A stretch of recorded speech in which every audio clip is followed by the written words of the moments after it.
আসসালামু আলাইকুম প্রিয় গ্রাহক, যারা দেশ এবং দেশের বাইরে থেকে আমাদের এই ভিডিওটা দেখছেন তাদের সবাইকে অসংখ্য ধন্যবাদ, অভিনন্দন।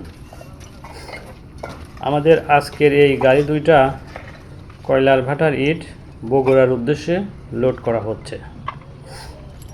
আপনারা যারা সারা বছর ধরে ইটের ব্যবসা করেন অথবা বড় বড় প্রজেক্টের জন্য ইটের প্রয়োজনীয়তা অনুভব করছেন, তাদের জন্য আমরা বিশেষ সুবিধা দিতে বদ্ধপরিকর। আমরা নিজ দায়িত্বে নিজস্ব পরিবহনে সারা বাংলাদেশের বিভিন্ন ডিস্ট্রিক্টে ইট সাপ্লাই দিয়ে থাকি। তাই আপনারা যারা ইটের প্রয়োজনীয়তা অনুভব করছেন তারা আমাদের ইউটিউব চ্যানেল, ফেসবুক আইডিতে দেওয়া নাম্বারে দিন রাত 24 ঘন্টা হোয়াটসঅ্যাপ এবং মেসেঞ্জারে যোগাযোগ করতে পারেন। আসসালাম।